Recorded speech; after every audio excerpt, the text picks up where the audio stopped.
I have sinned against you. Go short of your glory. I have gone astray. But here I am, looking for your mercy, Lord Jesus. Have mercy on me. Chukuma, onye bere ọmari.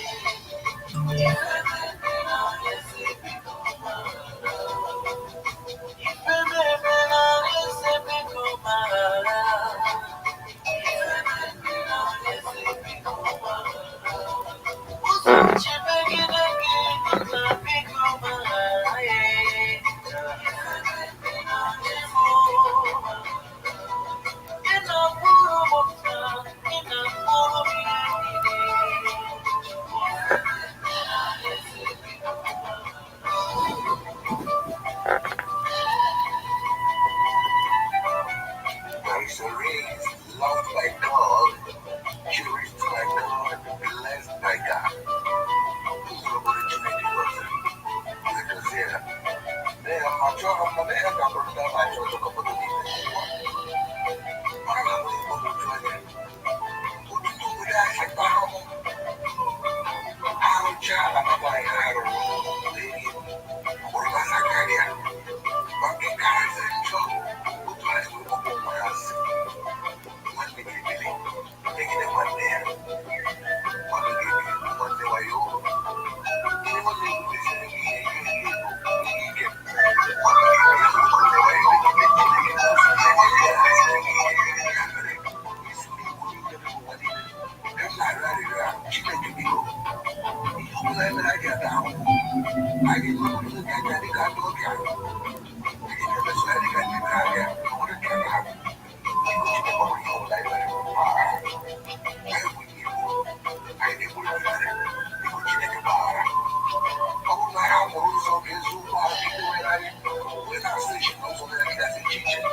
Welcome everybody. Welcome everybody.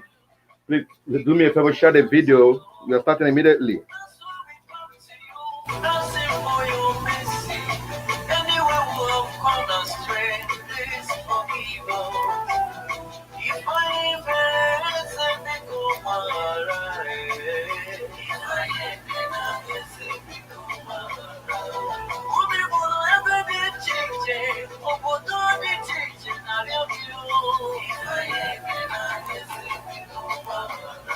This juncture, I want to welcome all of you who are here with me. May God bless all of you. Welcome, welcome, welcome.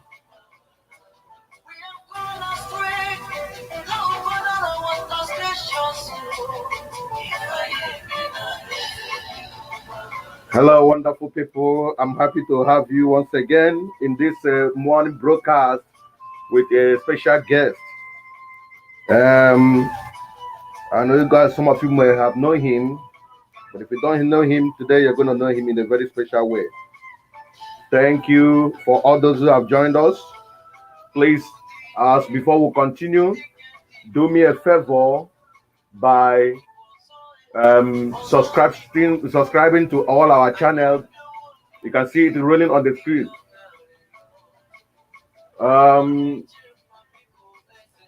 You can see it, sorry. This is the topic we're treating today. Follow us on Twitter, Vicar. Subscribe to our YouTube, Vicar TV. And also follow us, our page, Vicar TV. Instagram is Joe, my dad Joe.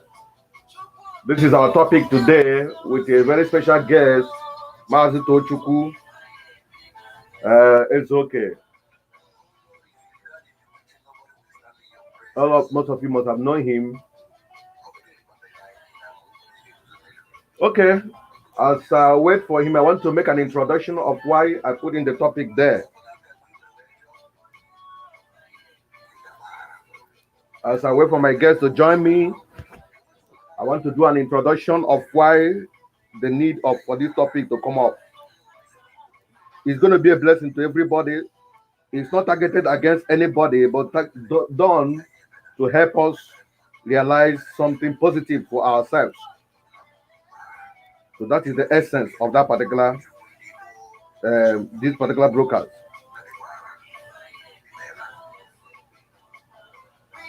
The song at the background is my song, asking God for show us mercy in any mistake we must have made as a leader.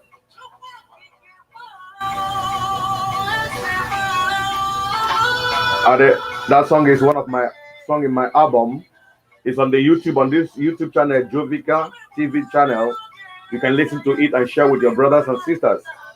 And many more songs are coming to follow it up. It's about 8-track song we developed in the album. But this is one of the ones that talks about our God showing us mercy if we have sinned against him. The pain and torture of our people are so much that we need to ask God for his intervention. So I encourage everybody, please do me a favor. Go to the YouTube, subscribe, and listen to the song.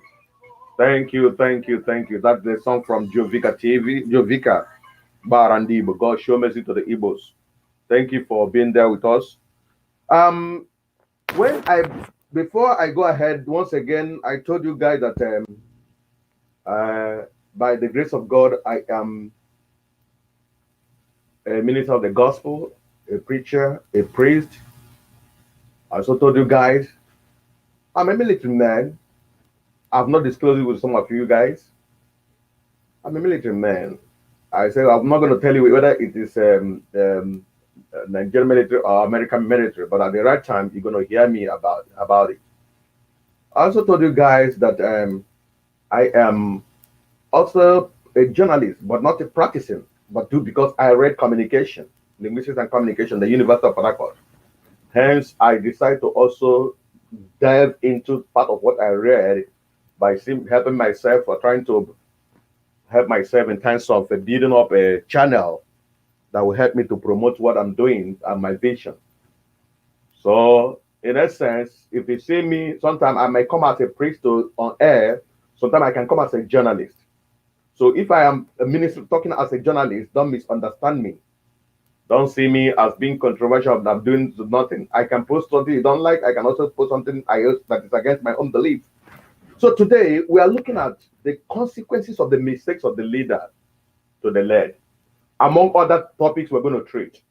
And I told you guys that I have my guest, who is, I will know to many people, he is the president of Ibekunye Initiatives. He also the MD, or the director of Njeje Media. As I'm going to making a little introduction about the topic, among other things we can discuss, I will be bringing him in at the right time.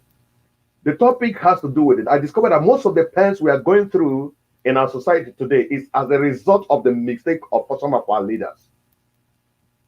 And we, the led, are suffering the mistake they made. So we're going to look into them. If time will permit us to also share one or two things to help us also move on, we'll be able to know them. And when we talk about leader, we're not looking up on any leader. We're looking up general leaders. We are going to give evidences. We're going to give examples of using different areas, different countries of anywhere that comes into our mind to elaborate or expatiate on our topic. So we got to really move on and make sure we get ourselves together.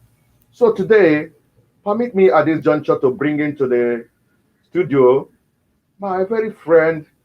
God brought us together, and since then we've known ourselves. It's been all along friend. But he was going to introduce himself in a very better way as we move on into this interview. Permit me to be welcome all my viewers and wonderful people. Welcome on board our brother Mazi Ezeoke. Thank you very much, Reverend Joe Vicar. Thank you very much. Way, more than I will do. Mazi, you're highly welcome. Thank you very much. Thank you for having me. Okay. It will please me and it please my audience, viewers, to know you. And I will definitely like you to introduce yourself by yourself. It will do us a favor in that way. Yeah. I think you've done the fantastic introduction. I am Mazi Ezeoke. basically, or rather, Mazi Tochukwu Ezeoke, as you rightly said, I am the president Igbe Kunye Initiative.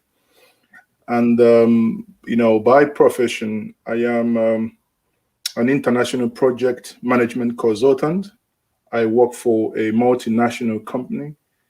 And I do what I do, and I, represent my people, and I, obviously do the things I do for the love of my people. And I am an unapologetic Igbo man. I love that. Unapologetic Igbo man, because it pleases me so much when I see people being proud of their origin, proud of their heritage, where they come from. It gives me so much joy. Thank you for that wonderful being unapologetic Igbo man.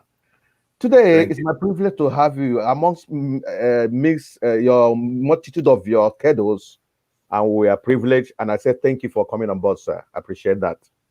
Thank you. Today, we are looking at the consequences of the mistake of our leaders upon the led. But before we delve into this particular topic of the day, amongst other things we're going to discuss, what the running thing now is the United States election. So far, what have you observed? What are your observations in the result that have not been concluded yet? They're still collecting. In a few time, maybe you're going to hear the conclusion of the result. Generally, what is the observation about this election that is happening in America today? I think this topic that you have chosen somehow reflects whom you are in, with the color you have and your calling. Because when I look at the consequences of the mistakes of the leader on the left and just opposing it to the American president, it becomes evidently clear. You can see a man whom you can think he's a president, and whom I think, well, obviously he's a president, but this is an election and this is a democracy where elections are yet to be finished. And he has gone out to proclaim victory. And in proclaiming victory, his words have consequences. Now, today, I was just reflecting on it, and I told myself, here's a man whom you can argue that close to 70 million people have voted for. And he speaks in this manner. Honestly, I fear for America after this election if he loses. Before I came online about 2 hours ago or about an hour ago on Twitter, I lent my voice in calling the FBI and the CIA of a video of about 20 seconds clip a young man in America made, saying if Donald Trump loses, he's going to go into schools, he's going to shoot children, and he's going to take pedophiles. I mean, that is one person. Yesterday, I saw a video where someone was shouting and running amok, saying, oh, where is Donald Trump? He must be sworn in as president. You see, the utterances of a leader has grave consequences. That's why in leadership, one of the first things you must learn is how to control the lead. Because the utterances you make, even when sometimes within the political arena, there could be, there could be some political undertone. Like, for instance, I remember in the United Kingdom, when I think in the 2010, if my memory serves me right, when Nick Clegg and David Cameron, when they fought for the election, and Nick Clegg promised that he was going to reduce tuition fee, which was then about £3,000, and it was increased to about £9,000. And he said that if you vote them into power, he was going to bring it back to about £3,000. And people voted him, and people believed in that. Sadly, when he formed government with David Cameron and became the deputy prime minister, Till today, he hasn't recovered from that. And the people, the led, never forgave him for that. These were political statements, but people didn't understand it to be a political statement. People took them at the face value. The same thing applies today. When we have politicians and when they speak authoritatively, making political statements. They can go back and negotiate. And when they negotiate, the people they've got out already are on the street thinking this is what was said, never knew and never understanding that something else has happened. Therefore, if something like that happens, it has grave consequences.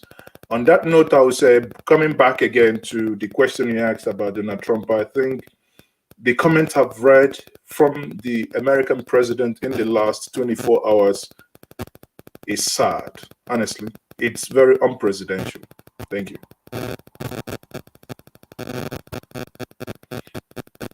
I can't hear you. I cannot hear you. I think you're...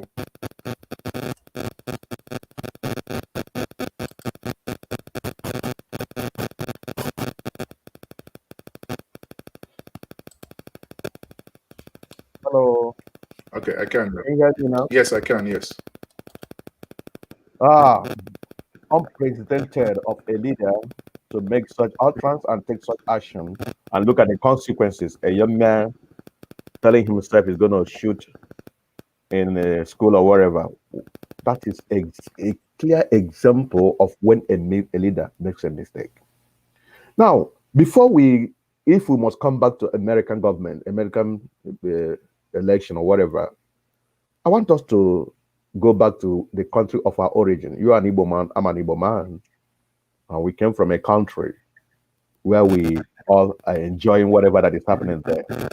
Is there any evidence you think in your own wisdom of the mistakes of our leaders, both past and present? Take a retrospective view of their actions. Is there anything, any mistake of any leader that have done that is still affecting us today, or has affected us, have been overtaken by events or whatever? You can tell the viewers and let's hear you, sir.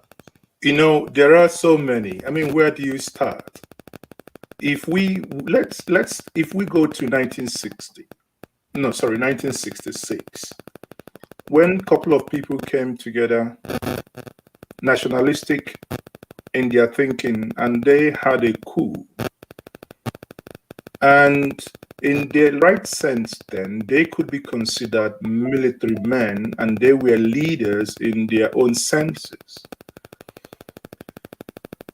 The actions that they took had consequences on the lad, to the point that eventually the actions were misconstrued, right?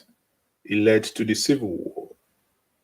Now, let's leave 1960s. Let's forget about Dr. Nanda Azikiwe and Awolowo.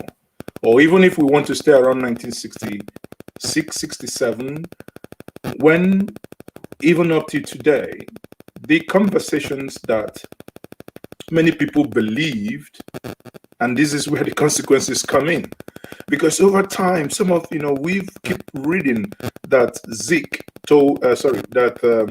Awolowo told Ojukwu, if you declare a republic, the Yoruba nation will join you.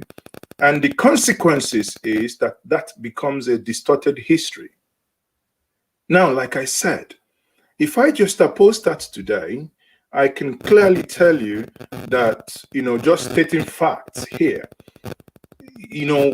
with the things we know, I now begin to look at it, I say it's not possible.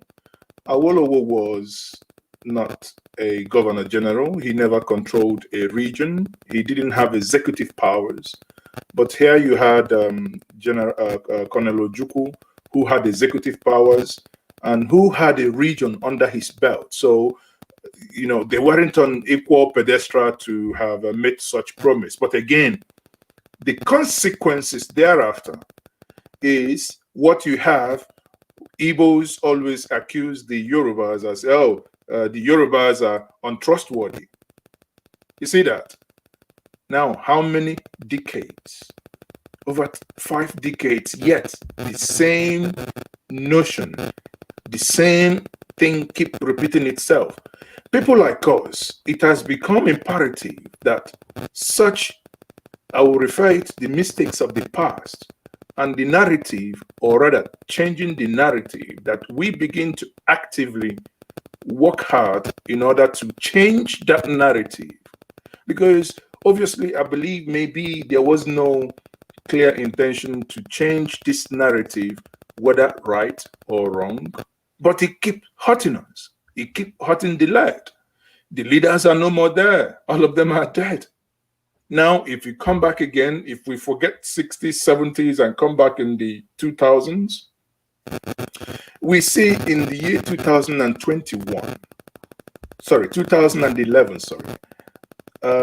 during the presidential election, we saw the commotion that was in the north.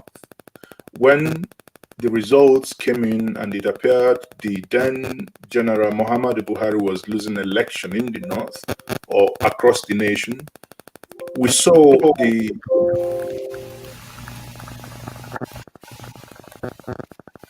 the fracas that ensued afterwards. Now, the consequences of the mistakes of the leader on the left. The leader then, or the northern leader then, as the northerners considered now President Muhammadu Buhari, people expected him to speak to the street. When I say the street, to speak to the downtrodden, to speak his support base, to say, off it. He kept quiet because he was angry that he lost the election. But the consequences were that we saw our youth corps members, our children, our young ones who were serving in the core states of the north. Many of them lost their lives. These were the consequences. And those that lost their lives are the led. So at the end of the day, you know, it's anyone who is in a position of authority must take it at a point of duty to always bear in mind there are consequences for actions and their inactions. It's not only by their actions, you know, sometimes your own inaction, people can misread your body language, for instance, that something happens, you didn't say anything. So, I mean, people are not mind readers. They will never know what you're thinking if you never said anything. But because they don't read minds, so at the end of the day, if anything happens, then it becomes as a consequences, you know, as a consequence of your mistake or action or inaction. Thank you. My wonderful viewers, once again, you are highly welcome to Vicar TV. And this is a time I'm having with Mazi Tochukwu Ezeoke, the director of Njeje Media, also the president of Igbekunye Initiative. You can hear him direct by yourself, how he is taking us on the events that have brought about pains and sufferings, consequences on our land, which were made by the leaders. We once again welcome everyone that is watching us. I want to also plead with you, if you're watching on YouTube and you have not subscribed, can you just please do us a favor to do that? If you're on our page, Vicar on Facebook, what stops you from following us and like our page? We are going to welcome your contribution in this topic. If you have any contribution through the comment section, or you want to be invited to the studio, the link is already shared. You can use it to come in, to join us, to make a contribution, and you still live when you have a useful contribution. We are going to, by the time we move on and go to some area, I know many people will be, wow, is it?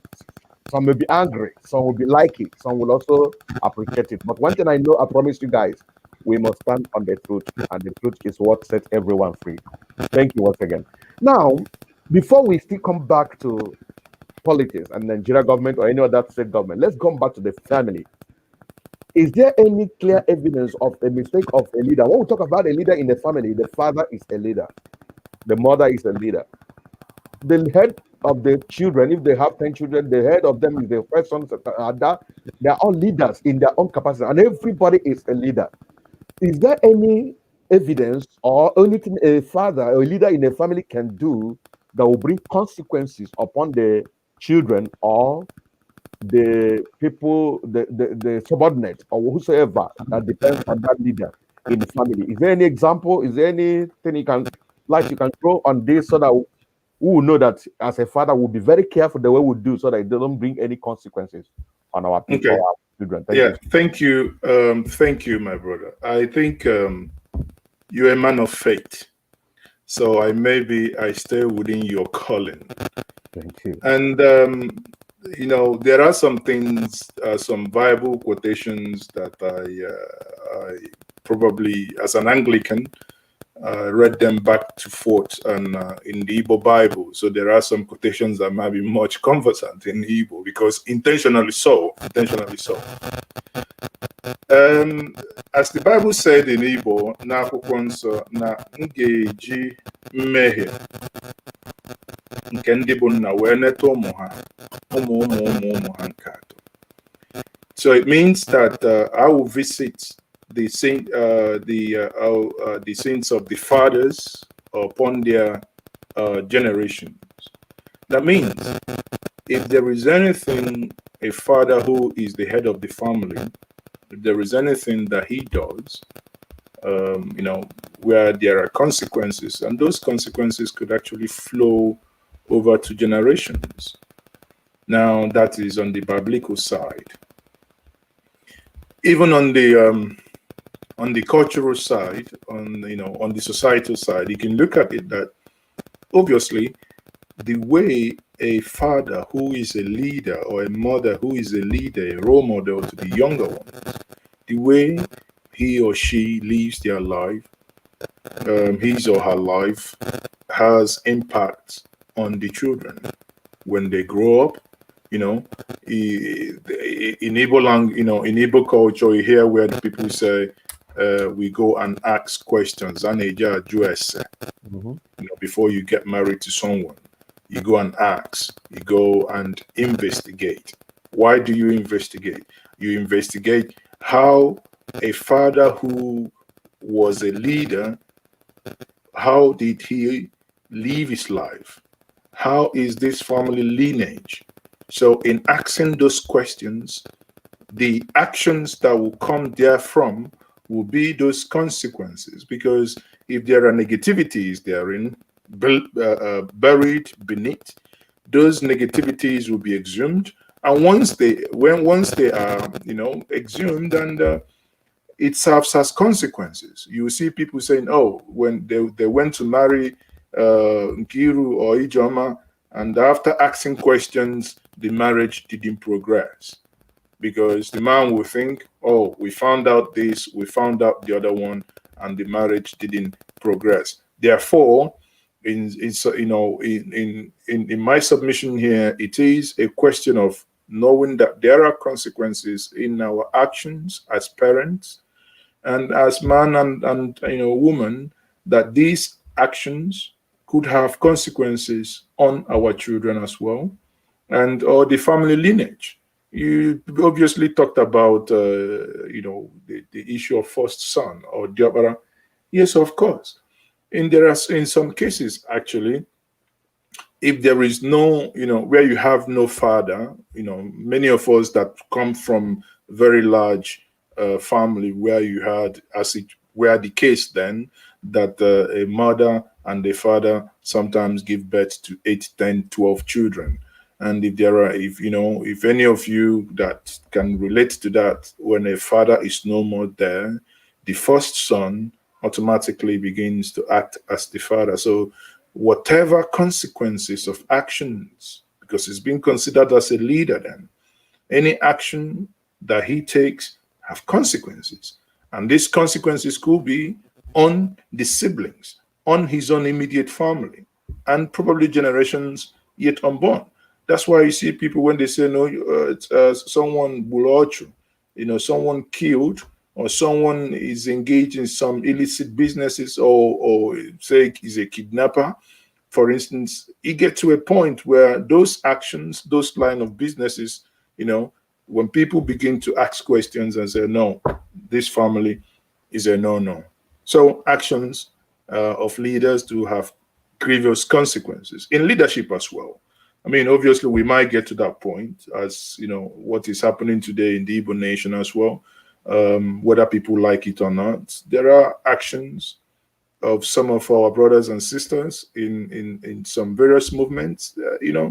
Their actions and inactions also have a lot of consequences for the collective. Sometimes it must not be delayed. Sometimes you might not even, necessarily be among those being led, but those those consequences could actually affect you as well.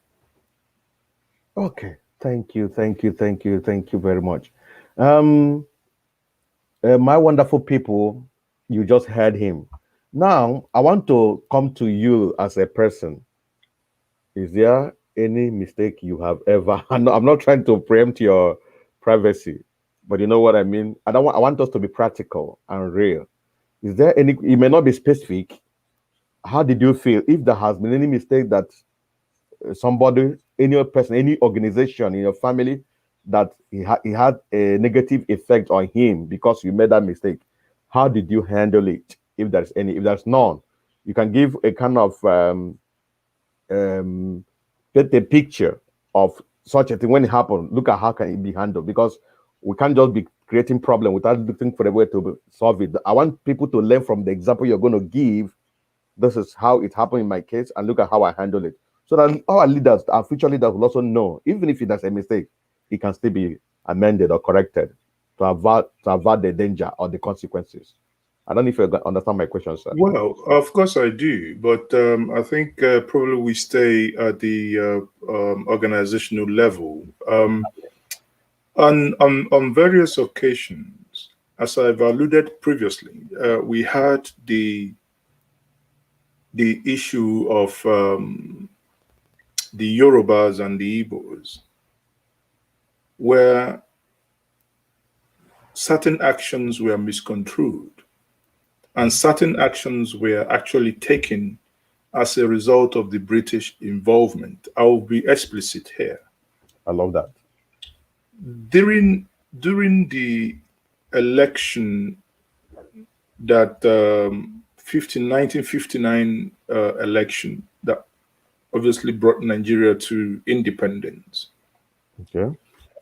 Dr. Nanda Azikiwe, who studied in the United States of America, and he had Awolowo, who studied in the United Kingdom, what they call the horizontal and vertical learning.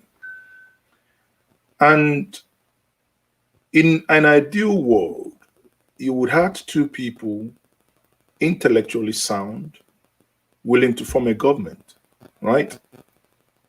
But sadly, it didn't come to fruition. Why? We have recently started learning why. Because obviously for so many decades, people say, oh, Awolowo promised Zik to become the prime minister, and for Zik to refuse and go and form government with Alhaji Tafawa Balewa, that eventually saw the coup. But in recent events, we began to see that actually it's not only Zik's doing. He was under duress. The British government then had, I think through the, is it ACB, African, one of the banks then, there were some underhand dealings that they had. And, part of it was used to threaten him to form government with the MPN, or he will face jail. Therefore, he did. And till recent, the Yorubas never forgave the Igbos because of not forming that government. And obviously, since 1959, you can see that the Igbos have been the one, forming alliance with the North. Yeah. Until 2013, end of 2013, 2014, when APC was merged with various other political parties, or formed with the merging of various other political parties. What am I driving at here? Since then, because we have seen that there is this gap, there is these consequences of actions that were taken 40, 50, 60 years ago, still hurting us as a people. What we have done as an organization is to try to change the narrative. And in changing the narrative, that's again, I'm coming to where, what we have done, or what as individuals we have done in order to correct some impression. So what now happens is that we begin to want to change the narrative. And in changing the narrative is very simple.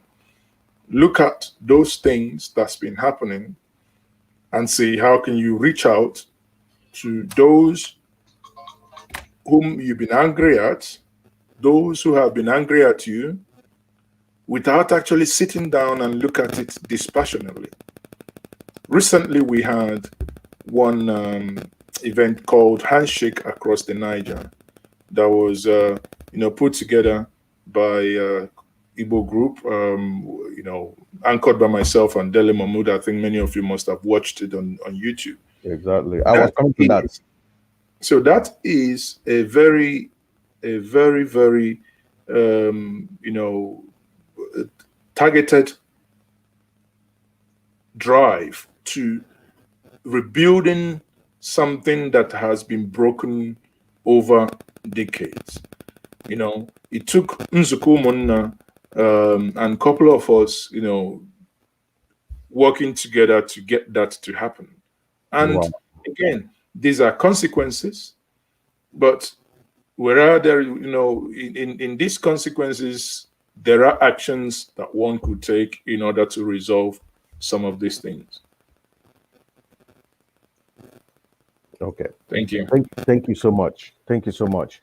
I was really coming to this particular thing you hinted, because I saw you hosting some Mazi Decano, Dele Mahmood, and who are they again? Former Minister of Information. Am I correct? FFK. Aviation. Aviation. So I was really happy with that particular program you had with them, the interview. But I want to ask, could there be any link to what we're discussing today that brought about that particular incident? Was there any mistake you were trying to manage, control, correct, and put straight that brought about that particular bringing those great men together in that particular program? Okay, there are two things here. One is Handshake Across the Niger. Okay. And the other one, Handshake Across the Niger is the one that got Dele Mahmood involved. And Yoruba leaders, that means Pa Ayo Adebanjo. We had Professor Patu Tumi, our sister and mother, Onyeko Onwenu, and Pastor Dr. Tunde Bakari, and Akin Tochukwu. So, a host of others. That was a clear case of trying to make amend of what I alluded to before, building bridges with the Yoruba nation, the great people of Yoruba nation. So that is that. Now, but at the back of that is also at the back of the NSAS protest, where suddenly something that had a nationalistic outlook started turning into an ethnic narrative. Okay.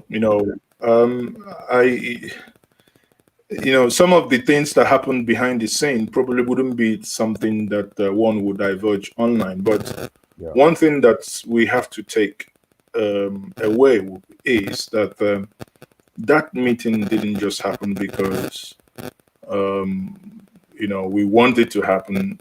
The actions of NSAS and the way based on some high-level intel and report, the way things were going, it was an intervention.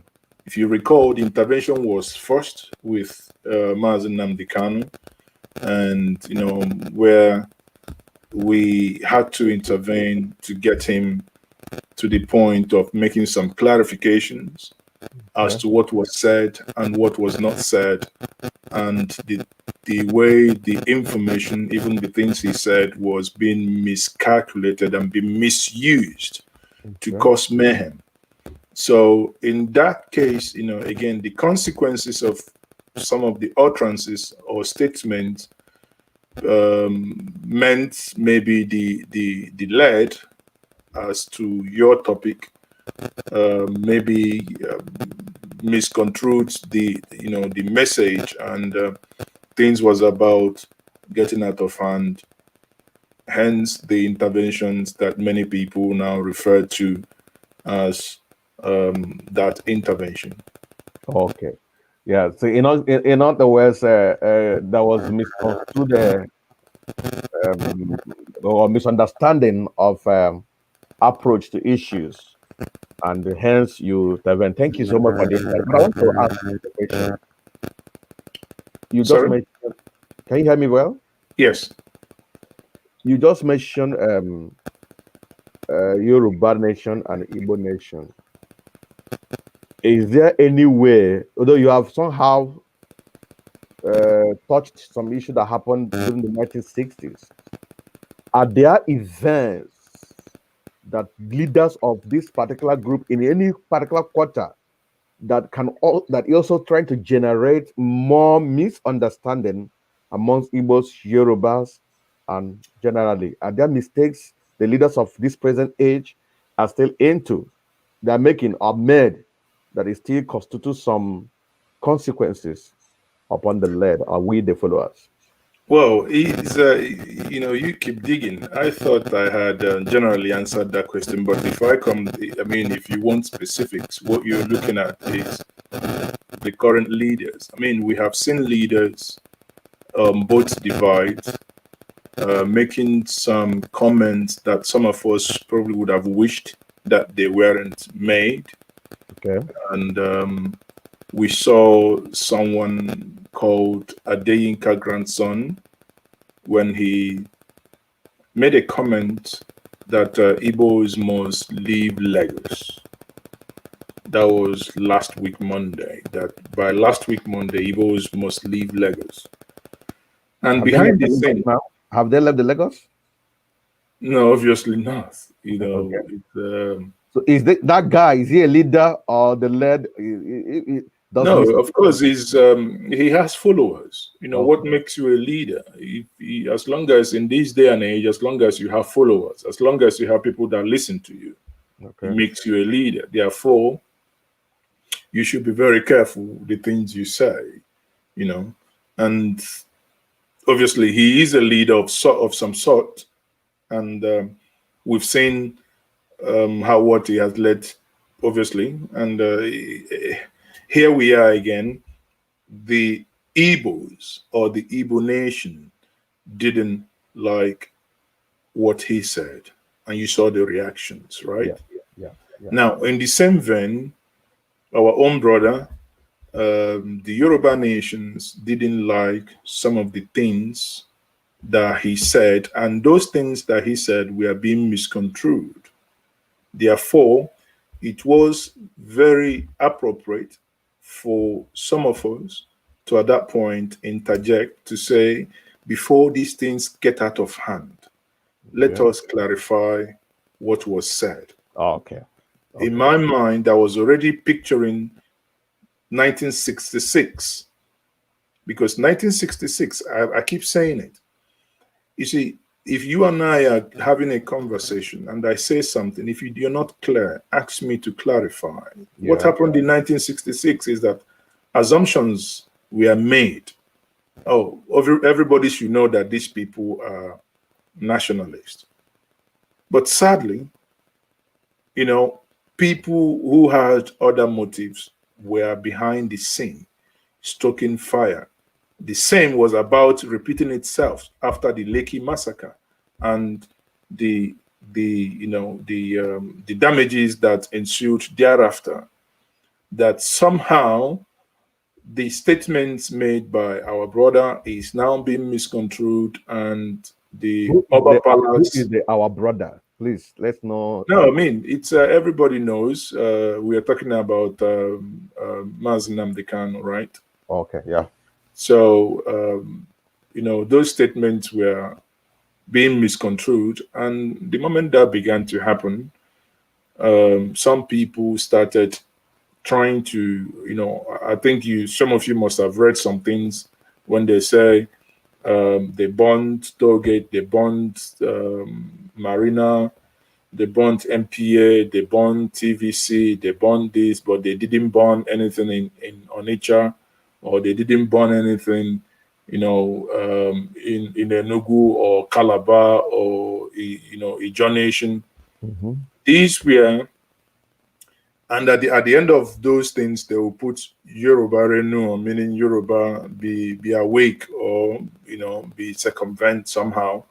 But what it meant was there was a clear indirect call for people to change the narrative from NSAS into something very dangerous that would have seen that the lives of Ndibo would have been threatened wherever they lived. Hence that quick intervention. Okay. Look at what somebody say here. Okay. Calvin, okay. Did you display your comment? You can't stop enjoying the program. Thank you, brother Kevin. I appreciate your observation and getting us right. Thank you. Now, please, as I said earlier, if anybody wants to join the live studio, the link is already displayed there. And at the same time, if you want to drop any comment regard to what we're discussing, or you have any information that can help us, you will do us a favor by please do the needful, and God bless you. Please, I want to. Recently, we have been hearing the massacre in Obibo, and it's been speculated that Igbo people are the target. The news has been there that Obibo people or Oyibo has never enjoyed government presence in Obibo. Now, because there's an incident that happened, the government presence was not felt in a negative way, in a horrifying way. In your own thinking, do you think there is a constituted mistake by the leaders of that particular area that is making that generated what we are seeing to that Obibo? Is there any mistake of any leader of any sort? Be polite and say the truth the way it is. Well, I think asking me if there were any mistakes or if there is any mistake is a direct upfront to pushing me to apportioning blame. Okay. Now, I try as much as possible to stay balanced in my views. Okay. Because whenever I speak from the point of view that in 10 years' time, in 20 years' time, when this video will be replayed, would I still be proud of these things I said today? So I don't want to have any regrets. And again, that's being fair. Now, when it comes to Obibo, while we were having the handshake across the night, I put up a question, which regarding Obibo, which nobody was able to speak to. Now, a couple of days back, I had a Zoom conference specifically for Obibo to understand what was happening, because again, I haven't visited the Obibo because it was on lockdown. It was on, so there was no movement. Okay. And everything I was getting was a little bit sketchy. Yes, everyone online was crying, oh, there was massacre, there was killing. For 1 second, there is no denying that there was no killing, right? Let's get it right. There is no denying. Now, in my program, people questioned and queried if at all soldiers died, that they never saw pictures. Again, that does not make me to deny that no soldier died. It's just that people were querying. On the actions of those in authority, were mistakes made? Of course, mistakes were made. The way things were handled, obviously.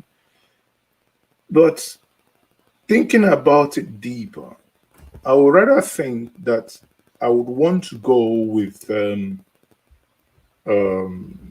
the stand taken today by the Nigeria Bar Association Port Harcourt branch, where they have said they have raised, I think, about 4 to 5 man panel to visit Oyibo. So until they come back with their report, this is an independent body. And I believe Amnesty International, with my good brother, the head of Inter Society, Emeko Mabarasi, whom I've already had a conversation with Amnesty International. In the next couple of days, we will be seeing that a team of researchers visits there. Until then, I would not want to make any pronouncements, because if I tell you that I have the facts, I must be lying. On my program, I called and I said to people that I haven't, last week Sunday, I called out people to send, or to people who are affected, to come out and share their stories with me. I would amplify their stories. No one did. When I had my program, I believe on Tuesday or Wednesday, after that I got pictures, and when I subject some of the pictures to forensic analysis using reverse imagery, sadly, over 70% of them didn't come from Oyibo, right? Wow. Now, what I'm saying is, I am not for 1 second saying that there was no fracas in Oyibo or that people didn't die. People died. At least, I have also seen authenticated videos and pictures that I've been able to verify. Okay? So those ones are there. And I've also seen videos of shops, things that was destroyed, and obviously,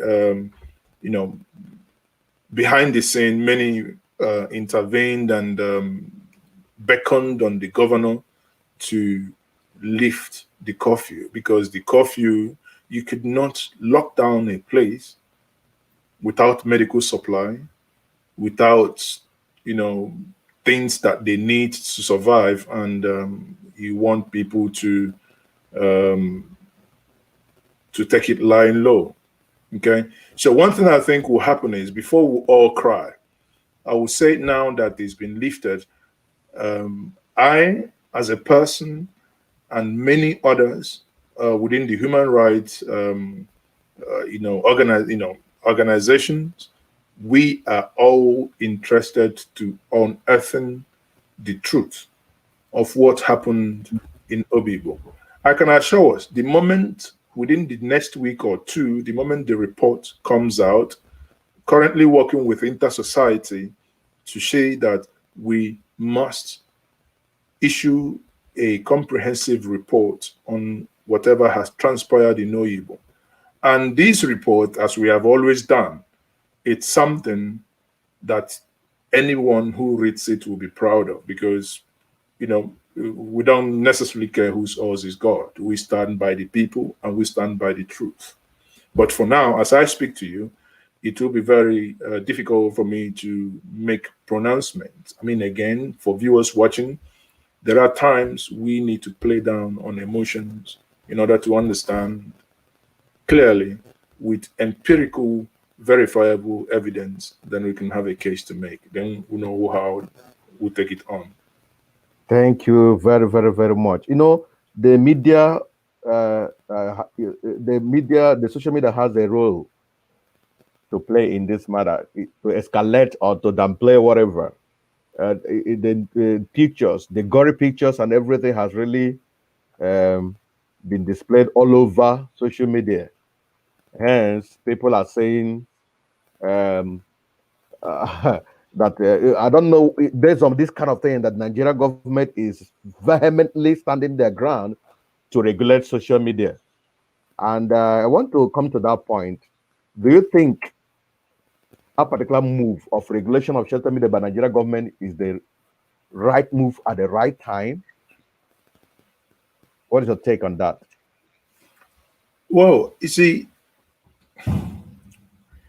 it's a little bit, it's a little bit on how do I say that?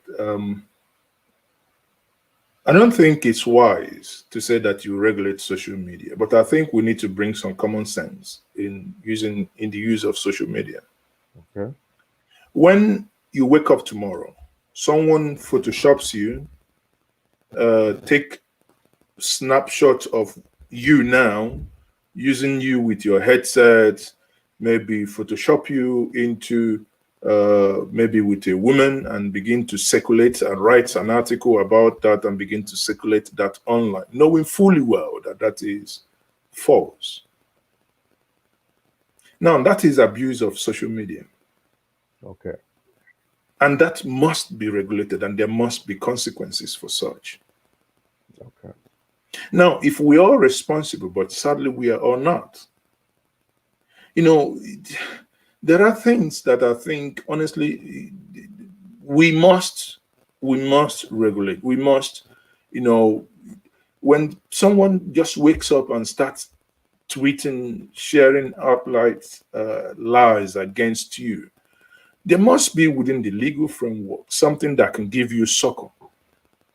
But I think what the government is too worried about is not what you and I are worried about. I am worried about social media being abused. And many of us who are in the social media space, that we should be very careful of what we tweet.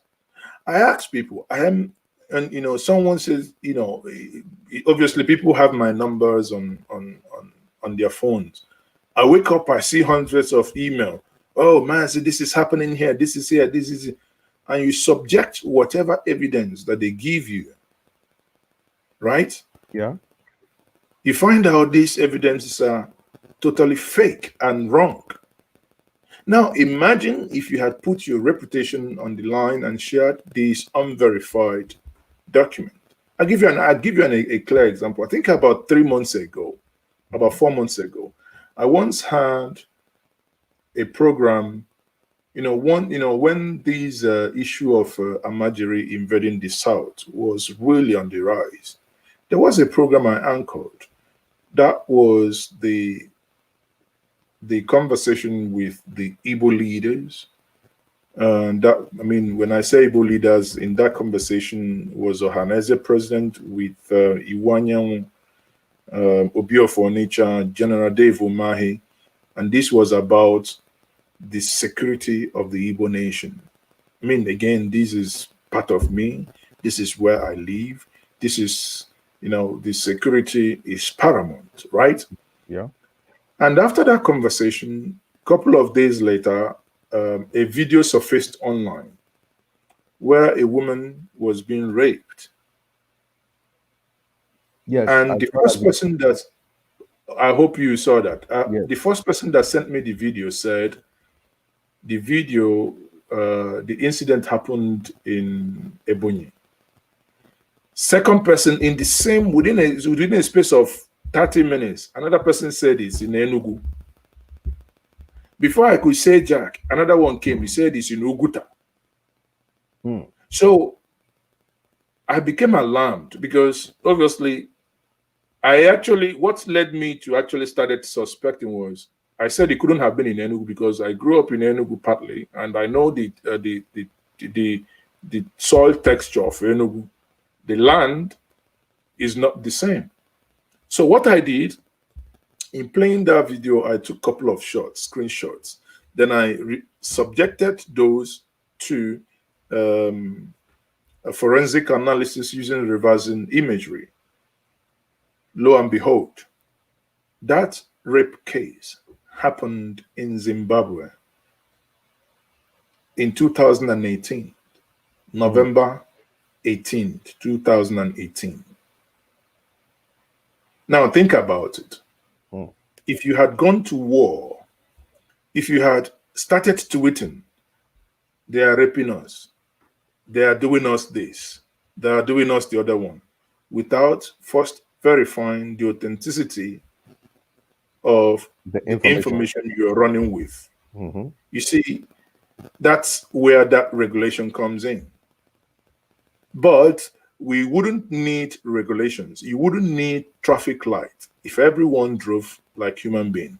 You wouldn't need cameras on the streets if everyone was obeying the speed limit. You know, if you are like me, that I drive in all continents of this world, anywhere I go, from the airport, I take cars. My favorite is the German Autobahn. And I come in there, I can drive, you know, you can do 150 miles while you're doing. Now you come to America. In the United Kingdom, we do 70 miles per hour. In America, if you do 70 miles, the next thing you can hear, phew, a cop pulls you over. Now it depends on the road you're applying. If you okay, so now that wouldn't happen. Normally 65, right? Thank you. But if you do Exactly. 70, yeah. It's So that's what I'm saying. So, 70 on a kind of interstate highway. so but You do that 70. but that wouldn't happen. You wouldn't be pulled over if you were sensible enough. If you're within the confines of the regulations of, or, you know, the of the high within the highway codes. Exactly. So what am I driving at? The issue of social media regulations is as a result of the abuse. You know, obviously there must be some sanity. Somehow there must be some regulation, but again, what we cannot allow and what we cannot allow the government to do is the type of rubbish, and I say that again because that's what it is, the type of rubbish. We have seen the Northern Governance Forum in their statement that they issued after their meeting, when their issue was only about NSAS and social media regulations, because they think that their people were corrupted because they used social media to see what was happening in the South and eventually invaded warehouses. Whereas the same people never cared and never paid attention to the reason why the people invaded warehouses. If you had given them the food, I mean, if they had gone to the warehouses, their warehouses would be empty, exactly. Exactly. you know? So,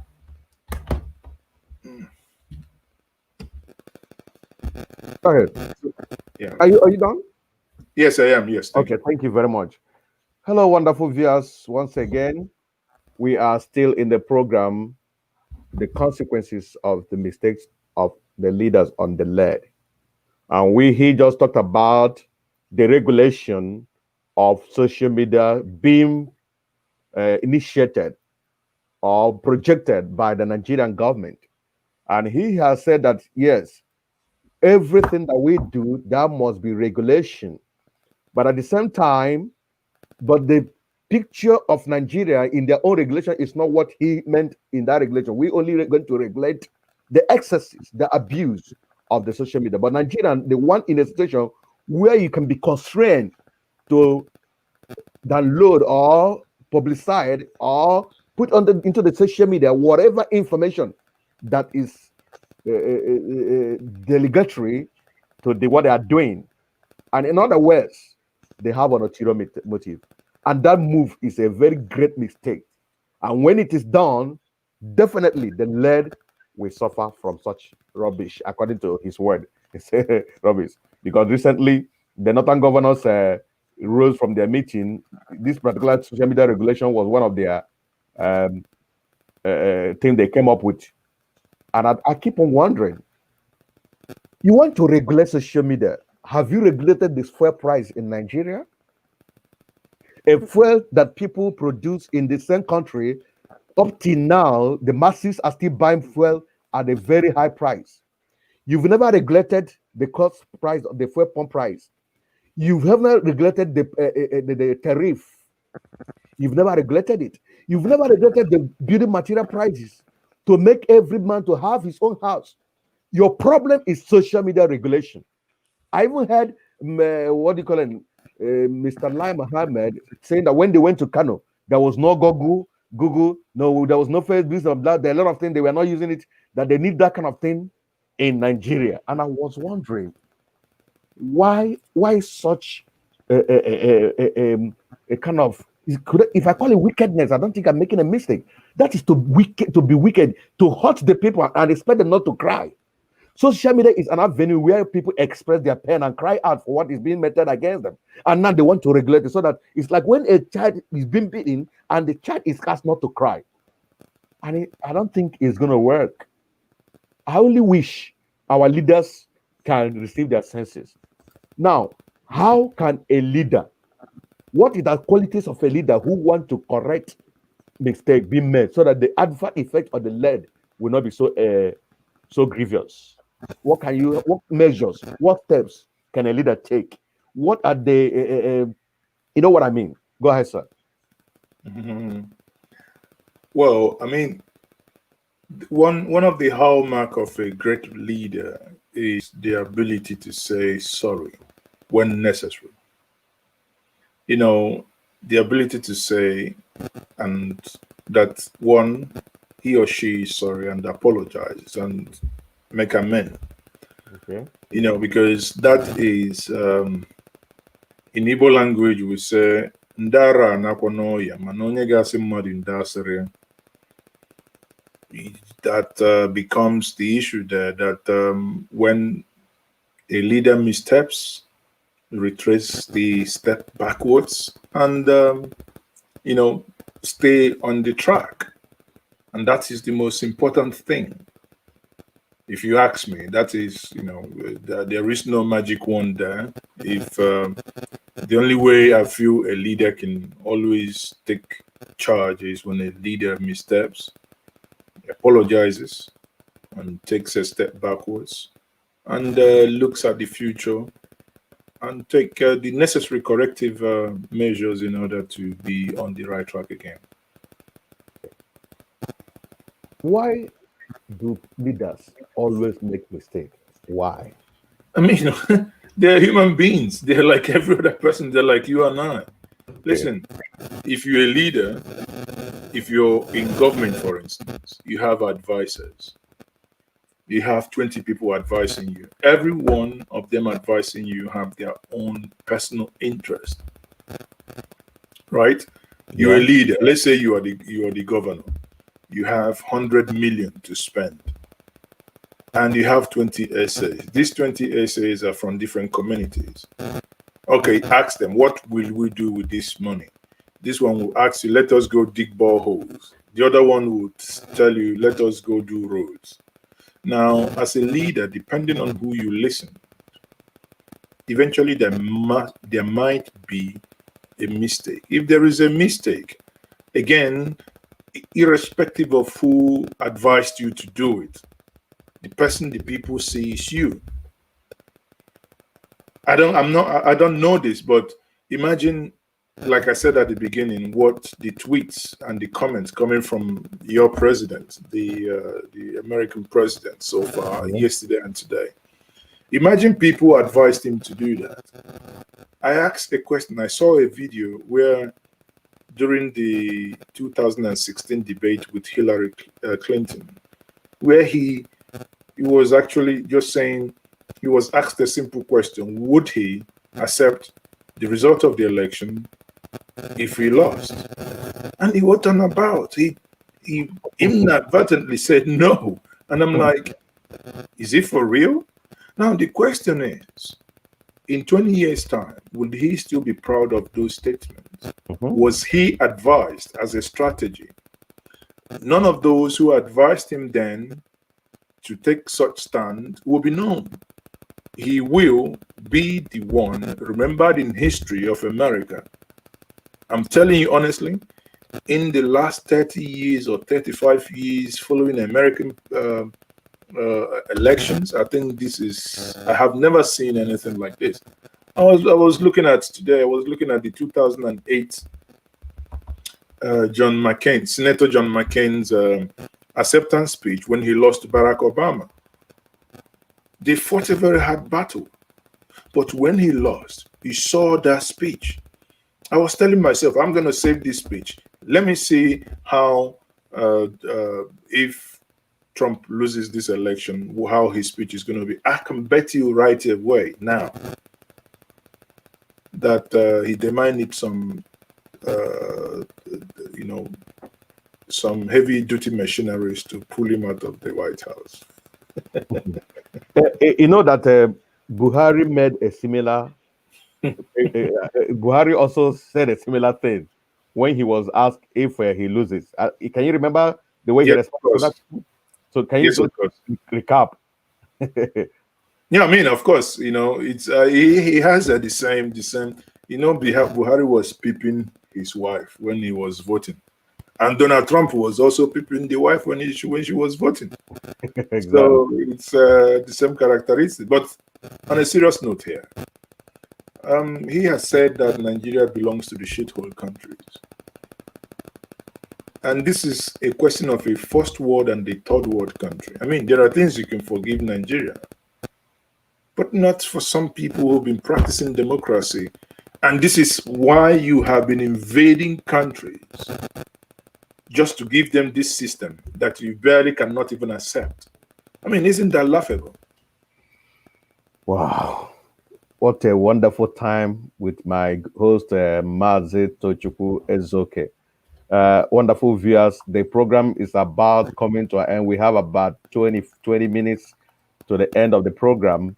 As I made earlier, I benevolently shared the link. If anybody wants to be part of the program, I also pleaded for constructive comment that can help us. And I've been able to do, I want to believe my guests have been able to do justice to this topic today. And where we are looking at is what if there's a mistake on the leader? What can he do to avert the consequences? Number one, he said that the leader must accept the mistake, own up. Because the earlier you know how to own up your mistake, the better for the led not to go through whatever suffering you go into. Now, before I bring him in, the next question I'm going to put up to him, I want to take a look of what is happening in our country, Nigeria. This is as a result of the mistake of our leaders. Some people are not comfortable that are agitation going on in different parts of the world, in different parts of the country. Some people are not happy with the Biafran war. Some people are not happy with the protesting by so many groups. But I want to ask, if you check very well, that there was Biafran war was as a result of the mistake of leaders when they refused to agree on a particular principle. And hence, it generated into the killing of 5,000 people. These are the ones we're talking about. When we talk of that, is some group, the Igbos or the Southern, they are talking of they want to go, they want to decamp, they want to have their own state. Why are they making such particular moves? Because the leaders have been making mistakes, made the mistake, are still making mistakes. They wouldn't want people to have their voice heard. They wouldn't have people to have things to control themselves. And people resulted into have to wait, go forward. And hence the agitation. In the agitation too, there are a lot of mistakes, not following the right way, and a lot of things is corrupting up, and people are being killed. The led are suffering. Now, in conclusion of this particular program, towards the end of the program, I want to ask you, Mazi, is there any way, a possible way, because some people have been saying that the leaders are our problem because they keep making mistakes, we the led are passing through what they are doing. Is there any way that this crop of leaders can be taken away? Using Nigeria as an example, is there any way? Is it possible to push away these leaders? How are they going to be taken away so that we don't keep repeating the mistakes that keep on falling on our lead or the leader or the led to keep on? They keep on going through their consequences, their mistake or the consequences. Ben, what can the led do to do the? Or is there any way we can remove the leaders? Two questions are there. What would the lead do so that he will not suffer from the consequences of the leader? And how can we change these leaders in Nigeria? You know, when you say, is there any way you can remove them? Yeah. It sounded so militaristic. You know, how can you remove them? Or change the narrative. Okay, or change the narrative about those leaders. You know, I think,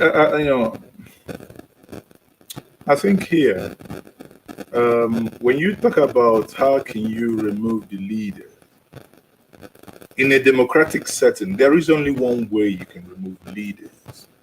Do not elect them. And I think when people make this mistake of saying, oh, we want young people to come on, right? You want young people to come on. I don't think governance is entirely about being young. You have young, irresponsible people. You have old, irresponsible people. It's about the qualities of leadership, not about the age of the person in question. Okay. In the 60s, we had Gowon 32, he had ministers. People like Patitumi will tell you when he became a presidential advisor at 22 or 23, you have people becoming ministers at the age of 25, 26. You know, how old was Mbono Jikedem? So we had great leaders. The problem was not leaving the scene because obviously when over 40 years ago, Buhari got involved in governance, and over 40 years later, he's still there. So it's not necessarily about age, but it's about what they stand for. Now, to the question, you know, coming back to your question again, how do you remove them? You cannot, you know, the only way you can remove them is to organize yourself. If you organize yourself, because governance, whether you like it or not, is not a tea party. It's not something you can sit down and say, I don't like you, I don't like you. Well, I don't like you. The day of the election, you are there playing football. Someone will go and snatch the ballot boxes, right? Yeah. But if you match them fire for fire, the NSAS protest, I tell you, the NSAS protest that happened took everybody by surprise, myself included, because this is not the first time we've been talking about NSAS. I have had a program where I interviewed and had a program with a mother who lost a son, the only son, Lutano Keke, from a boy in Anambra State, right?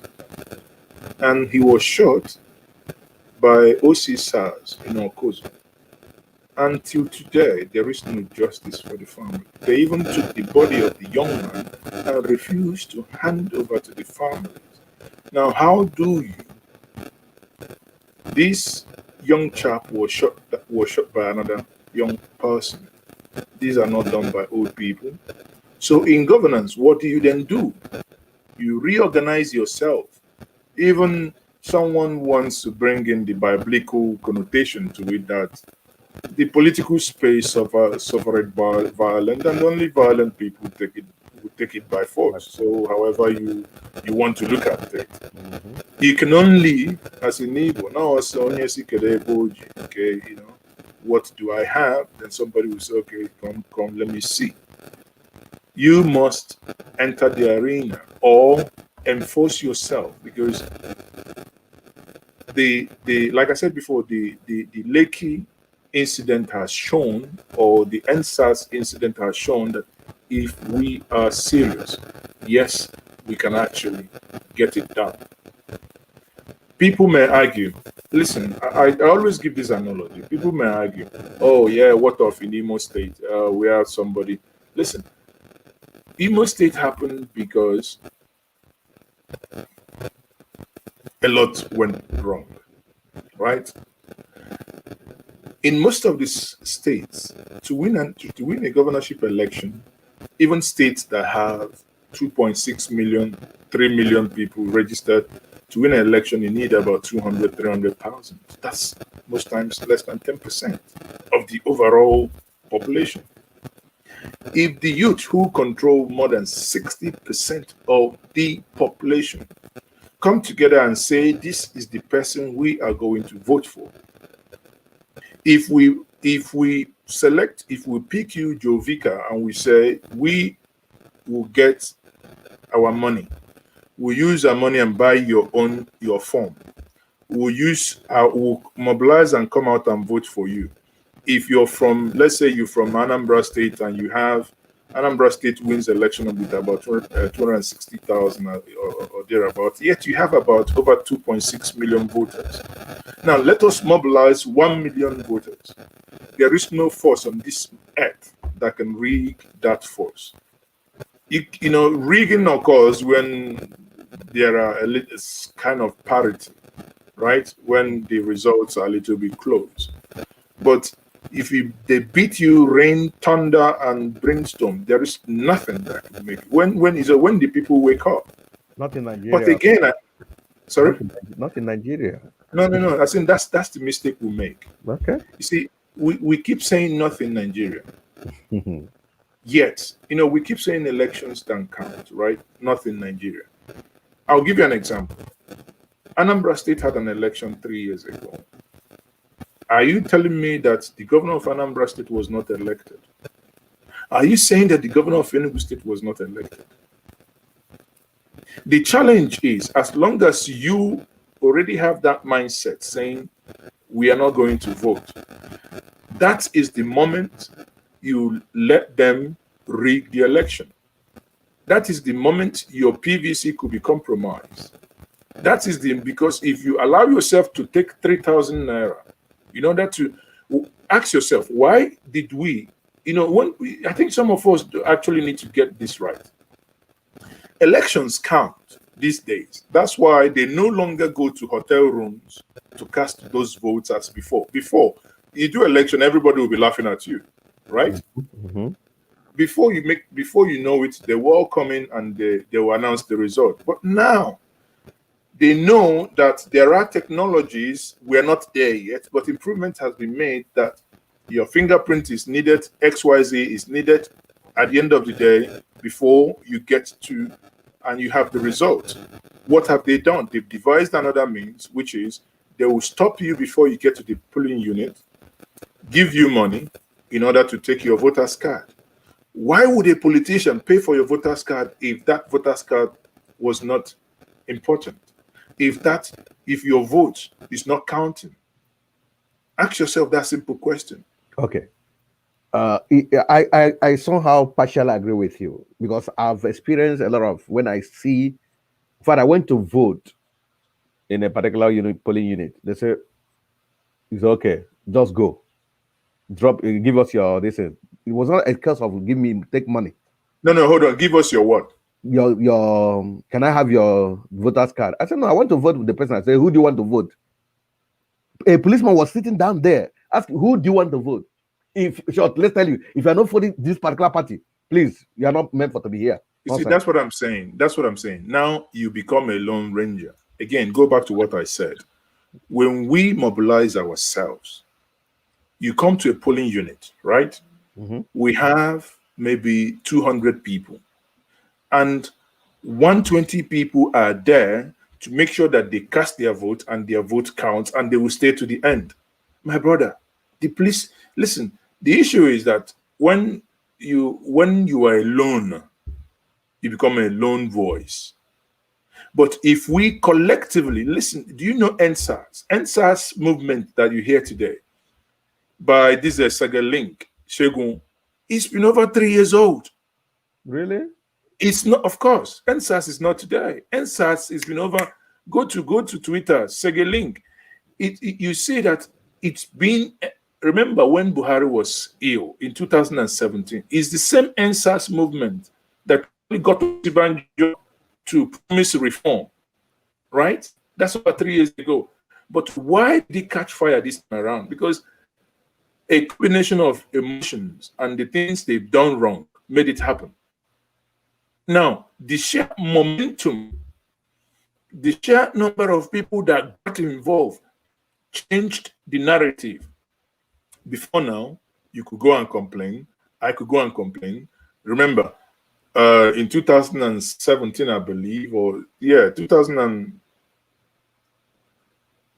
I think 2017, I believe, that I wanted to register. Either 2000, I can't, is it 17? I wanted to register to vote, right, before Anambra State election. Okay. Because I was asked for my vote. I said, no, I'm registering for the first time. They said, no, you can't. You have to tell us where you were before. I said, what's your freaking business? Where have you been before? I've decided to vote because I think things need to change.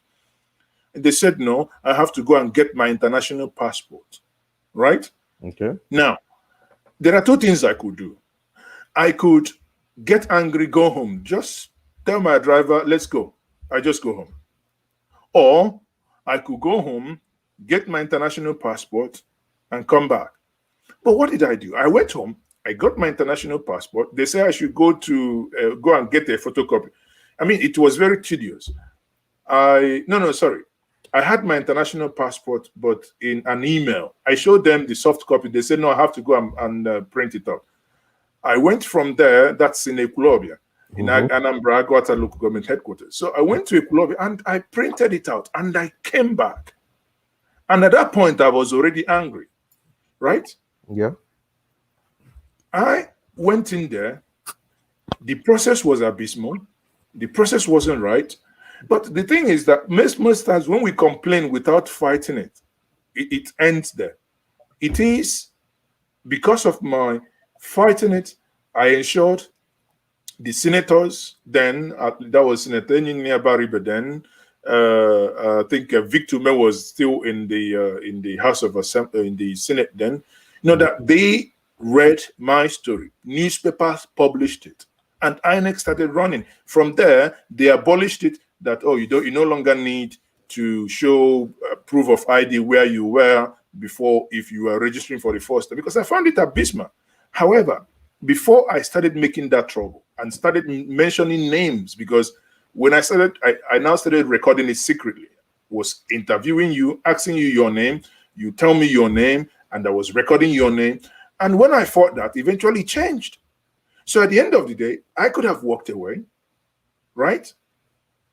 But the thing is, we give too much, we cut these people too much slack. We need to. I tell people, some people say election doesn't count. We don't want to vote. I say, it's basically nonsense. Oh, we want a referendum. When it comes to a referendum, will you vote with your Oganadike? You will still need PVC, isn't it? You still need something to identify you to vote. And if you cannot vote here now, you think you cross to the other side, everything becomes Eldorado, then you vote? No. It must start now. Look at the question one of our viewers is putting out to you. Do you have anything to say on this? Before we call it a wrap.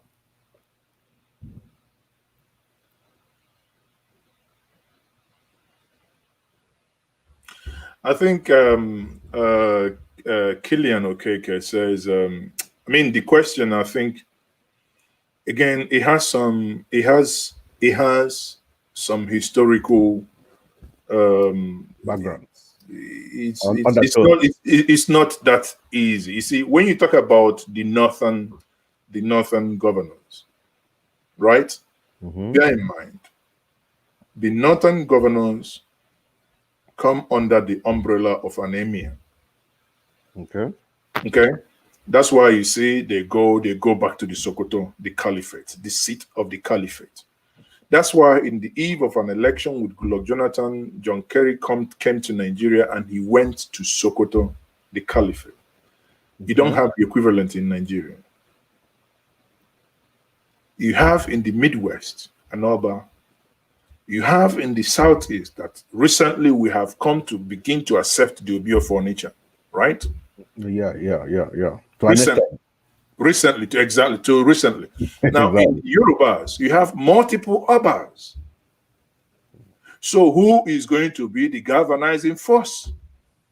Whatever you have left is the political class. Now, in the political class, there was a time in the Senate that they wanted to form the Southeastern Caucus within the Senate. Forces from the Southwest, let me put it this way, fought that never happened, because it believed that if that force came together, it will break the power that the other counterforce wielded within his own region. So again, it's, Killian, your question is not, and I think that's what we need to do better. Because sometimes what I see when I read online, we have a lot of, generic lumping things together. Again, when we talk about the North, we make a grievous mistake to think the North is one. And we are cheating ourselves, right? Because when you talk about North, it appears it's one, but the North has three regions. Three geographical regions, as they have done with the 1994 the things suggested by Kwame Abacha to have 6 geographical establishment. Now the South has 3. So, but when we make this mistake, the North, suddenly we don't put the counter equivalent to say the South. Rather, we'll break it down. The North controls the army. But when we want to talk about the South, we say Southeast. No post was given to Southeast. Can we begin to break the other one down as well? You see that even within that North, that some regions are being marginalized, the way we have been marginalized here as well. It's a narrative that has been sold to us. It can only take us being intelligent enough to fight these narratives in order to expose them. We know what is happening, but again, the question, without taking much time, is that the South is not the same as the North. The North has something that binds them together, which is religion. That's not the same here. And again, you cannot compare a republican system which the Igbos had before Greece. We were already Republican. That's why you see people you see, we make this mistake. People think it is a weakness that in Igbo nation, you couldn't come in and just say, okay, the Igbos have decided. No, because Igbo gives everybody the right to speak. And we cannot decide for you. Okay. Whenever you go to meet an Omonina, you see any objection, somebody raise your hand, Chairman, can I say something? And you'll be given audience. The chairman cannot say, I have decided. No. The meeting will just scatter. Chairman, can I say something? Objection. Point of order. And that's why, but that's works for us. That's why we are Republicans. So is it why the governors cannot also be gathering even without our traditional rulers? You're going to tell me they gather? No, they need our traditional rulers. If that okay, you have made your point anyway, but the truth remains that it's not helping us. Let me not begin to so that we don't dig more, because the program is already coming to an end. The truth of the matter is not going to help us. The way they continue to kind of gather within themselves. I mean, the governors, we don't carry the Igwes along. We don't carry other people that are opinion leaders along that they do in the North, and they keep bringing us down.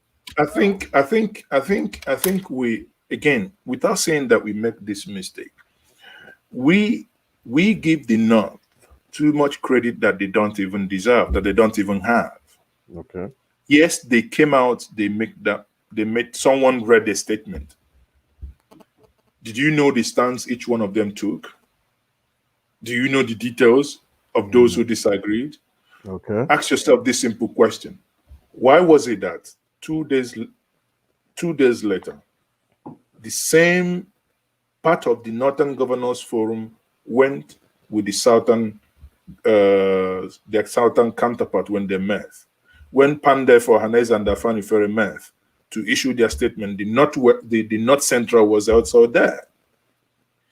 So why is it that they are torn apart?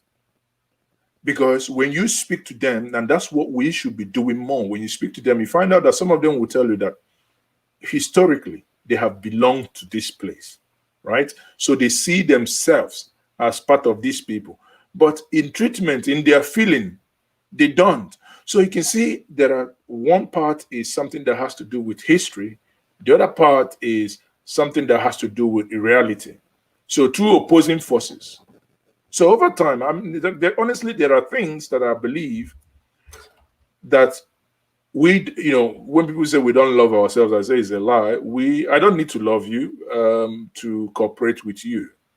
All we need to do is for us within the South to begin to cooperate more. And a lot is already happening. Let that happen at our level first. Ignore the political elites. It gets to a point that when the people decide, it happens. Okay. Look at NSAS. NSAS, no politician was consulted, but you can see them running helter-skelter when the time came. They were willing. Every single point the protesters brought, they agreed to it. So when the time comes, they would say, if we say we want a Southern Front, I tell you, it could be done within 1 week. But let us stop dividing ourselves. You will never expect the politicians to unite you because they have one common thing that they want. They just want to win the next election. They're not interested in building, something that can last for so long. Thank you very much. God bless you. Thank you, sir. I really appreciate your wonderful contribution. Do you have anything to say on this comment here? Do you have anything, or because we are at the closing segment? He says, why is it that Southeast named as judges from Tanko does it mean we don't? Want to say that no Southeast Easterner was named among the judges without justifying it? I mean, it's one of those things. In one of the forums today, Dr. Sam Amadi from Imo State, which he contested the last governorship election in Imo. Many of you will know it. He was the former chairman of, I think, Nigeria Electricity Regulatory Commission, if I'm not mistaken. Now, Dr. Sam Amadi made a point today that I learned so much from. Sam said, and Sam queried that the Southeasterners must change their strategy and begin to emulate what the Northerners do. That when it comes to recommending people who will go to go be recommended as Supreme Court judges, that the Southeasterners recommend themselves. And when they recommend themselves, what it means, invariably, they have about 2 years to get to the point of retirement, right? Maybe 57, 56, 58, right? By the time he gets to the point of climbing to the ladder of becoming a Supreme Judge, the person is already out of the game. But what the North does is that they recommend someone in their late 40s. That means you come in there, at least you have about 12 years. So you take your time. You take your time. You're not in a hurry, right? And again, ask yourself, if you know anyone that has studied law in your place that you know, they go into private practices. And they don't become a Supreme Court judge by private. So we must, you see, as a people, it's time, these things now we know. What is then happening is that we must begin to, as a people, collectively making these decisions strategically. Because if you know that you have finished studying law, someone says, okay, you want to go into private practice, become a son, and start defending politicians and make money, quick money. I know lawyers who are clearing agents, no lawyers who are doing one or two things. But if they had gone through the other way of public service, getting there, become magistrate, climb through the ladder, that's also a way of doing it. But because of our way of, we want to make money, we want to be independent, but the other person, yes, might not be earning enough, but on a longer strategy, he might come out to favor his people more. My proposition now to our people will be, it is time as a people that we might begin to, if we want to take you, Joe Vicar, and say, we want you to, in the next 15 years, our strategy is that you come up and become a chief judge of the Federation. It's something you start today. It's a strategy. Now, if your earnings are not enough, can we have a body that can complement your pay in order to make you stay put for us. We cannot be complaining at every single thing. These people have a strategy. We need to, if we are intelligent people and smart enough, we need to outsmart them in these areas. Thank you very much.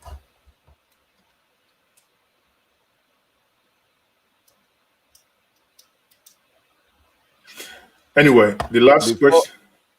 The last comment saying that the only solution is going for your own. I mean, obviously, no one is stopping you from going.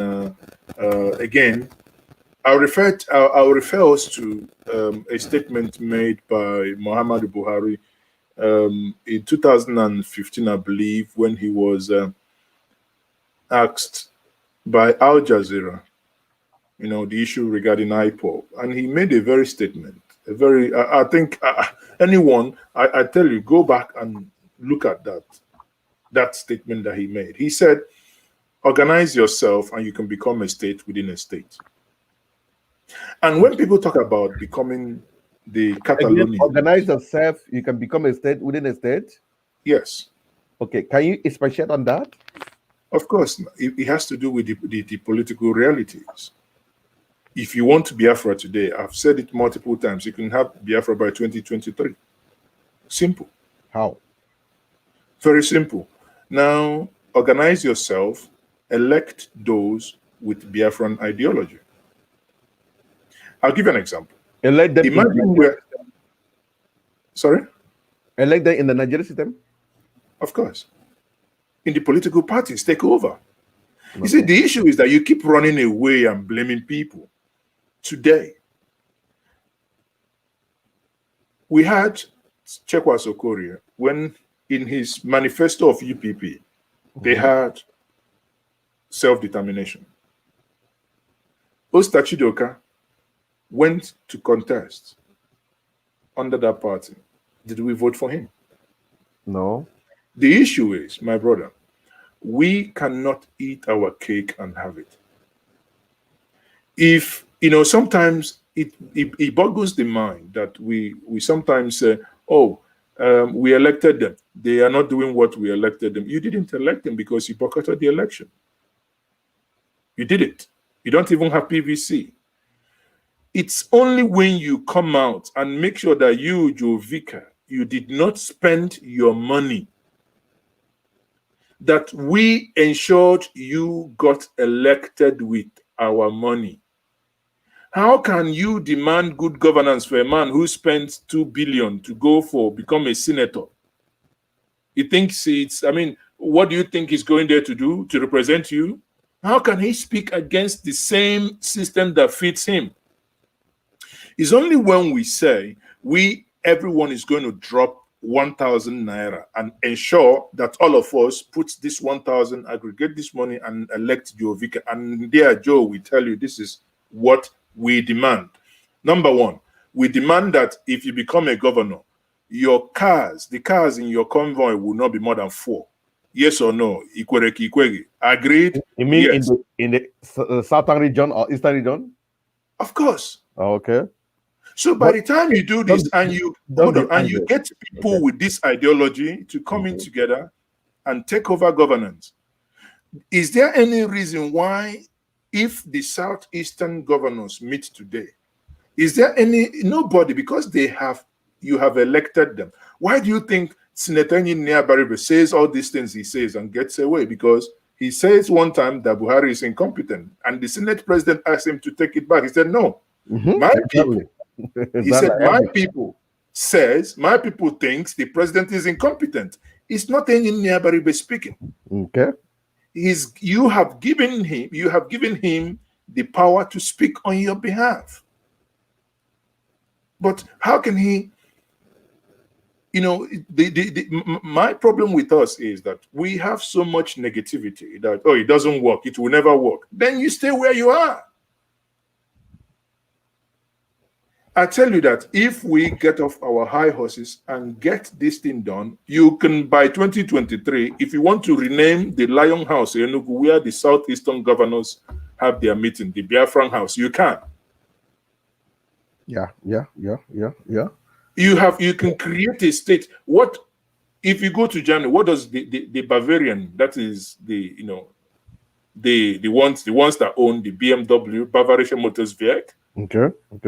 the ones that, I mean, what are we talking? You can control even within this system. You can control it. Tell me, why is every person driving like a mad person? 20 vehicles. Why can't we can control the? We can ask them to do. It cannot be more than 3 or 4. If you become a commissioner, you're using keke, keep using keke. You're not going to buy you any car. You came for service, not aggrandizement. At some point, we need to begin to talk common sense. The issue is we are becoming so utopic.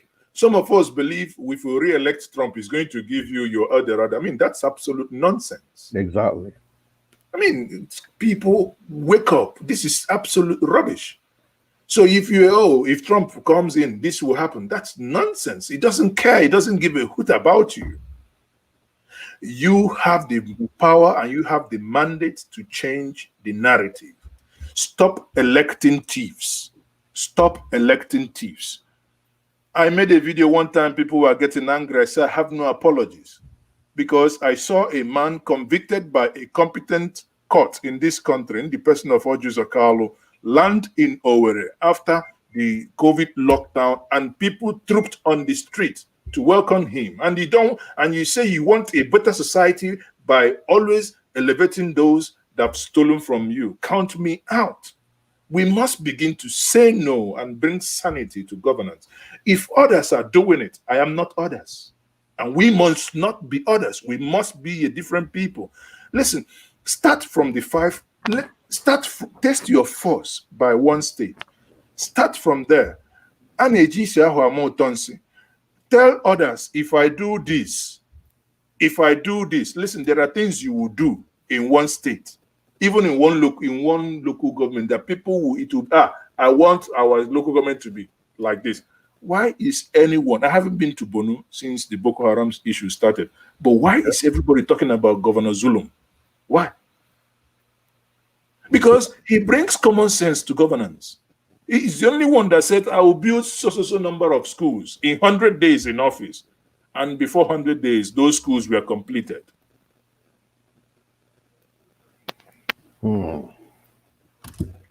Thank you, my brother Mazi Ezeoke, for this wonderful time we have with you. Our wonderful viewers, we are really coming to the conclusion of this program. And he made a very crucial point. Because of time, I would like to continue this interview with you, Mazi Ezeoke. Different. I'm going to still have you again. You made a mention having a government inside. How did you put it? The statement by Buhari. That's not my statement. That's Buhari. That's what I'm saying. He did it very clear. He said you can organize yourself and become a government inside this government. Thank you. And it's very simple. So we need to really a kind of buttress. We need to really dig deep into this particular that statement. We need to elaborate a kind of expatiate on needs for our people to know what does it mean having a government inside this government. We need to expatiate. We're going to have 1 or 2, 3 guests to join us to talk about it. I also want to allow if the Constitution of Nigeria can allow such a thing to happen. No. Sorry, please. It's not about your Constitution allowing it. Okay. Constitution already allows it. Okay. That's one thing. That's one thing we must note. The Constitution already allows it. The Constitution allows you to. Okay, I'll put it this way. We take Anambra State next year. You elect 3 people that believes in self-determination. You have the power and the numbers to change every House of Assembly member in Anambra State. You tell them, these are our demands. We want you within 1 month of being sworn in to put up an anti-open grazing bill. We want you, none of you, if we want our vote, we are not taking money from you now, but this is what we are telling you, Joe Vicar, if we want my vote, I won't take money from you. All I want is, if we want our vote, every road that is not a major road must be done within 1 year with interlock. It's common sense. This is what I can do within 1 year. You mobilize and you employ the youth. Get them vibrators. These roads will be constructed. And you get them at less than 20% of the cost of using bitumen to construct roads. And they last longer. If you know Iboriko Stain in Lagos, that place is always filled with water. And every time you go there, you see them using interlock on that road. It bumps your car. But hey, 2-3 years, they come, remove all the concrete, all the interlocks, put sand, compress them, put them back. The same interlock. I mean, we cannot be doing the same thing over and over and over and over, and we want to make a result. The result is we must begin to change. I am one of those that reject this thing that your vote doesn't count. Yes, your vote doesn't count when you make yourself absent. If you stop selecting people based on parochial reasons, oh, onyabu ikunnem, onyabu nwannem, onyabu this, onyabu the other one. Because now I'll give you another example. There was a time Chudi Ofodile was contesting, during the last election of Anambra State, contested the ticket of UPP with Osta Chidoka. Chudi Ofodile, sound. He went to a meeting to meet the constituents. The people were saying, is this man that has no convoy that will vote? That means by that statement alone, the people already configured their mind that they can only elect thieves.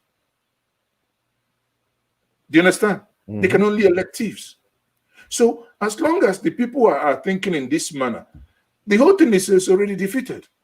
Now, someone says if you go to the north, that they vote with children, that they not register children, so I will register children as well.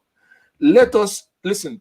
Until we configure our mind to move away from what they do and fix our place for ourselves. Mm-hmm.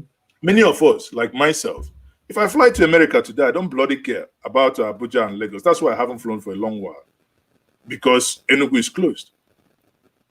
Why? It's a conscious decision because the money is mine.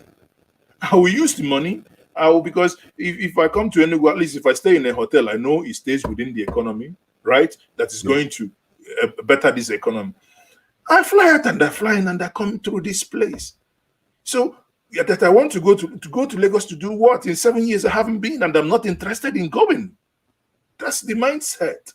So if you restructure yourself, if you make sure that this is my place, I'll have to fix it, then you must get involved and get interested in the affairs and the things that will make that place work. On this note, I'll say thank you very much for having me this evening, Joe. Thank you for doing justice to the topic and for your wonderful contribution. My wonderful viewers, I want to thank you for being there, to standing in with me and be listening to our program and your contribution.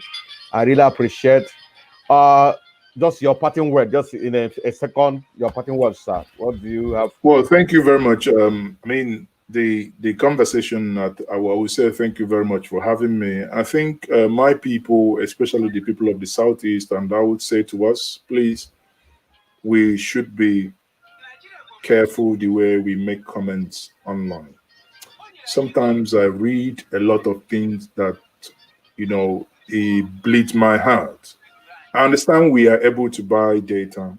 Please, can we calm down? Sometimes it appears we are so, we keep attacking each other. Anyone that has contrary view, you attack them. Again, everybody cannot be your enemy. I keep saying, let's give peace a chance. And that's what we've been doing the last couple of days, to know that together, as a people, without killing one another, we can always disagree. Now we are having a conversation. Of course, if you disagree with me in a polite manner, I want to hear your view. But once you start insulting people, everyone shuts out. No one wants to listen to one another. At the end of the day, we create more confusion. And for the leaders out there, each and every one of us, as the topic said, is a leader of some sort. Like I said at the beginning, anyone who has followers is a leader. I say to my fellow leaders, please let us be circumvent in the things we say. Let us be very, very careful and very calculative in the things we say. One word that we use in expressing or some comments we will make might take us many months, if not years, for us to even get to the point of cleaning and reworking the things we have said. On that note, I would say thank you once more, um, Joe Vicar. It has been a wonderful time to spend this close to 2 hours now with you. On that note, I would say thank you once more and thank you everyone for Thank joining you, this program. thank you, thank you, thank you. Please, this is a very nice time. Many have suggested that we're going to have him again. Maz, I'm so grateful to have you. God bless you so much. We're still going to have you Thank again you. as time permits us. My wonderful viewers, thank you for all your contribution, staying online to watch us. I really appreciate. May God give you the grace to understand that there are consequences of your action and inaction. Yeah, definitely, we're going to bring him back by the grace of God. Everybody has always said that you have your entitled to your program, but next time I'm going to have 2, 3 more guests. I told you guys in one of the occasions I'll be having Samuel Ekpa. I'll be having some judges, many notable names in different fields. Different. I am not for any particular group. I only pray for a betterment of our people. And if by that betterment will come by disintegration, so be it. That is my own. Let people's life be bettered to an extent until because the suffering is too much. Thank you, my wonderful viewers. Thank you for your contribution. Share the video, share the video. Please don't fail to subscribe to our YouTube. I plead with you, do us that favor because we have a lot of packages coming. There's a very particular topic that is coming in the next program. You'll be surprised on that topic. I will not diverge it for now until the time comes. Thank you, my wonderful viewers. All the contributors, Chima, Austin, Calvin, Killian Okeke, Patrick Ikenne, Raphael Ukarenze, Solomon Onu Anyam, Jojo Kesi, Dagogo Kalu Ikwo, all of you Onyi Eze. I really appreciate Christian, Sam Christian. So I thank all of you. May God bless you. And those I didn't mention, please bear with me. And those of this time, we mention your name. Thank you, and God bless you for being this wonderful program. In this note, I end with that music from Odibigwe to tell you bye bye and love you. I love you. Thank you.